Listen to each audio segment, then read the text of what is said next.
Hello বন্ধুরা, আসসালামু আলাইকুম। সবাই কেমন আছেন? আজকে আমি চলে আসলাম আমার রান্নাঘরে। আজকে একটা ছোটো মাছের রেসিপি দিব, তবে অন্যভাবে। আপনারা আমার সাথেই থাকুন। কেমন আছেন সবাই? আমি তো ভালো আছি আলহামদুলিল্লাহ। অবশ্যই কমেন্ট করে যাবেন। আমি তো চুলাটা জ্বালিয়ে দিয়েছি। চুলাটা জ্বালিয়ে দিয়েছি এই যে চুলাটা জ্বালিয়ে দিয়েছি, দেখেন। এখন দিয়ে দিচ্ছি তেল। যে আমার সাথেই থাকুন। এভাবে ছোট মাছ রান্না করেছেন কেউ? আমি কিন্তু 2 প্রকার আলু দিয়ে রান্না করব। এভাবে রান্না করলে কিন্তু অনেক মজা লাগে। সবাই ট্রাই করে দেখবেন আমার এই রেসিপিটা। এই যে ছোটো মাছে একটু তেল না দিলে কিন্তু ভালো লাগে না। এই যে একটু তেল দিয়ে দিচ্ছি, এতে দেখেন। এই যে তেল দিয়ে দিলাম। আমি দিয়ে দিচ্ছি পেঁয়াজ কুচি। এভাবে কিন্তু পেঁয়াজ কুচি দিয়ে দিবেন। দেখেন, এই যে খুব সুন্দর করে কিন্তু বুঝিয়ে দিচ্ছি। এভাবে কিন্তু পেঁয়াজ কুচি অবশ্যই দিয়ে দেবেন। পেঁয়াজ কুচি দিয়ে দিলাম, রসুন কুচি দিয়ে দিচ্ছি। দেখেন, যে এভাবে রান্না করবেন, ট্রাস্ট মি, অনেক মজা লাগে। আসলে আমি রেসিপি করার কিন্তু আগে রেসিপি নিজে করে খেয়ে দেখে তারপর আমি আপনাদের সাথে শেয়ার করি। হুটহাট করে কিন্তু শেয়ার করি না। নতুন কোনো রেসিপি শেখার সাথে সাথে কিন্তু আমি শেয়ার করি না। আমি আগে নিজে তৈরি করে খেয়ে তারপরে শেয়ার করি। দেখেন, যাতে সবাই রেসিপিটা ফলো করার পর নিজেরা তৈরি করলেও কিন্তু ভালো লাগে না, তাহলে কিন্তু ওটা আমার জন্য ভালো লাগে না। সরি। এই যে এইভাবে কিন্তু সুন্দর করে নাড়াচাড়া দিয়ে নেবেন। পেঁয়াজটা কিন্তু ভাজা হয়ে গিয়েছে। লবণ দিয়ে দিই যাতে রান্নাঘরটা নষ্ট না হয়ে যায়। এইভাবে কিন্তু আপনি নাড়াচাড়া দিয়ে নেবেন, তাহলে পেঁয়াজ কুচিটা আপনার কিন্তু পড়বে না। এই যে দেখেন, যে ছোটো মাছ কিন্তু অনেকভাবে রান্না করা যায়। আমি আজকে একটা অন্যভাবে রান্না করব। আমি অনেকভাবে রান্না করি, আমার চ্যানেলে আছে, বিভিন্নভাবে আমি রান্না করে দেখিয়েছি। আপনারা যদি মন চায় স্ক্রল করে দেখতে পারেন। রেসিপিগুলো কিন্তু ভিডিওতে দেওয়া আছে একদম সম্পূর্ণভাবে, উইদাউট ফিল্টারভাবে আমি এই যে রান্না করছি। দেখেন, এইভাবে কিন্তু রান্না করে নিলে দারুণ লাগে। এখন আমি দিয়ে দিচ্ছি একটু পানি, যাতে মশলাটা কষানো যায়। অনেকে হয়তো বলবেন ছোটো মাছ এইভাবে রান্না করে। এইভাবে একটু রান্না করে দেখবেন, খারাপ লাগে না, চেষ্টা করে দেখবেন। অনেক দিয়ে দিলাম, ধনিয়ার গুঁড়া দিয়ে দিলাম, একটু আঁচটা কমিয়ে দিচ্ছি। এই যে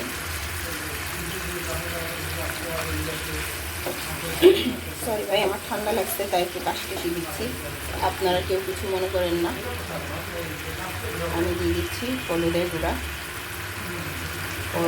1 চামচ, তারপরে ঝালের গুঁড়া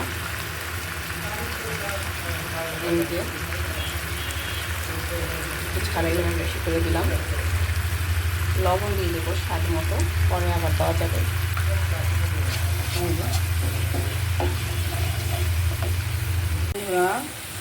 আমি আরেকটু পানি দিয়ে দিচ্ছি। মশলাটা কিন্তু কষে এসেছে, তেলটাও কিন্তু উপরে উঠে এসেছে। এই যে দেখুন, খুব সুন্দর হবে, এই যে উঠে আসছে। এভাবে রান্না করলে কিন্তু অনেক টেস্টি লাগে, ট্রাস্ট মি। এখন আমি দিয়ে দিচ্ছি, এটা হচ্ছে আমাদের এমনি আলু, যে আলুটা আমরা সবসময় খাই। এটা আমি ছোট ছোট করে নিয়েছি, অনেক সুন্দর করে নিয়েছি। এই যে দেখেন। হ্যালো বন্ধুরা, এই যে দেখেন, আমি দিয়ে দিলাম ছোট আলু। এটা এভাবে কেটে দিয়ে দিবেন ছোট ছোট করে। যে আরও কুচি করতে পারবেন সে বেটার। আমি পাই না ভাই, আমার হাত কেটে যায়। এই যে আমি বেশি ছোট ছোট করতে পারি না, মেশিনের মতো। যেটুকু পেরেছি সেটুকু আপনাদের সাথে শেয়ার করলাম। এভাবে সুন্দর করে এটা করে নেবেন বন্ধুরা। এই যে আমার আলুটা কিন্তু সুন্দরভাবে কুচি হয়ে গিয়েছে বন্ধুরা। আমি চুলাটা একটু স্লো করে দিলাম। এখন আমি দিচ্ছি এই যে মিষ্টি আলু। মাছটা খেতে কিন্তু টক মিষ্টি ঝাল এরকম লাগবে, আপনাকে এক্সট্রা চিনি দিতে হবে না। এটা এমনিতেই মিষ্টি হয়ে যাবে, আবার টকও হয়ে যাবে। টক দিয়ে দেবো। দেখতে থাকুন আমার রান্নাটা, সত্যি কিন্তু ভালো লাগবে। এই যে দেখেন, এভাবে আপনারা মিষ্টি আলুটা দিয়ে এটা কষিয়ে দেবেন। এই যে আমি কষিয়ে নিচ্ছি। আসলে ক্যামেরা ধরে রেখে কাজ করতে কিন্তু অনেক কষ্ট। কি হইল? হ্যালো বন্ধুরা, চুলাটা যে এত ডিস্টার্ব করছে কি বলবো আপনাদের। এভাবে কিন্তু নিয়ে নেবেন। এখন আমি দিয়ে দিচ্ছি 1 কাপ পানি। এই যে আমি কিন্তু পানি দিয়ে দিয়েছি। এই যে দেখুন, খুব সুন্দর করে কিন্তু আমি পানিটা দিয়ে দিয়েছি। এখন আমি দিয়ে দিচ্ছি ঝাল। এই যে ঝাল, এটা হচ্ছে কাঁচা ঝাল। কাঁচা ঝাল কেটে দিলাম না, বেশি ঝাল হবে।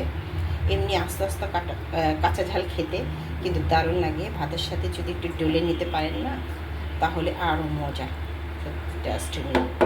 এভাবে দিয়ে দিলাম। এই যে দিয়ে দিচ্ছি ছোটো মাছ। এটা কিন্তু আমি ভেজে নিয়েছি হলুদ মরিচ একটু ধনিয়ার গুঁড়া লবণ দিয়ে। এখন আমি এটা এভাবে সুন্দর করে দিয়ে দেবো। মাছটা কিন্তু ভেজে নেবেন। মাছটা ভেজে না নিলে কিন্তু টেস্ট আসবে না। এভাবে ছোটো মাছ ভেজে নিলে, আর মাছটা না ছোটো মাছ ভেজে নিলে না কাটা টাটা এগুলো না একটু মুখে লাগে না, সুন্দর মট করে খাওয়া যায়। এভাবে কিন্তু দিয়ে দেবেন। এই যে আমি দিয়ে দিলাম।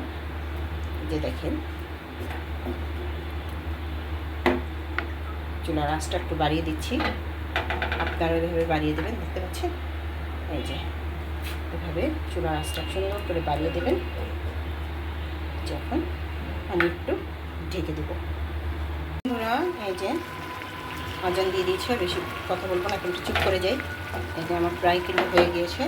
আজান শেষ হলে আবার চলে আসবো। হ্যালো বন্ধুরা, আমার রান্নাটা অলমোস্ট হয়ে গিয়েছে। এখন আমি দিয়ে দিচ্ছি, এটা হচ্ছে গা জলপাই। এই দেখেন, এই দেখেন জলপাই দিয়ে দেবেন এরকম। আর জলপাই দিয়ে দিলে কিন্তু দারুণ একটা স্বাদ আসবে। এটার ভিতর মিষ্টিও আছে, মিষ্টি আলু, টক আর এমনি আলু তো আছেই, ঝাল তো আছে। দারুণ একটা রেসিপি তৈরি হয়ে গেল আমার। এই যে আমি এখন একটু নেড়ে চেড়ে নিচ্ছি সুন্দর করে। এইভাবে একটু নেড়ে চেড়ে নেবেন যাতে মাছটা না ভেঙে যায়। খুব সাবধানে কাজটা করতে হবে। মাছটা জানি একেবারে পুরোটা থাকে, আস্তে আস্তে থাকে এইভাবে। আর এই যে এই টকটাই আপনার অন্যরকম একটা স্বাদ এনে দেবে।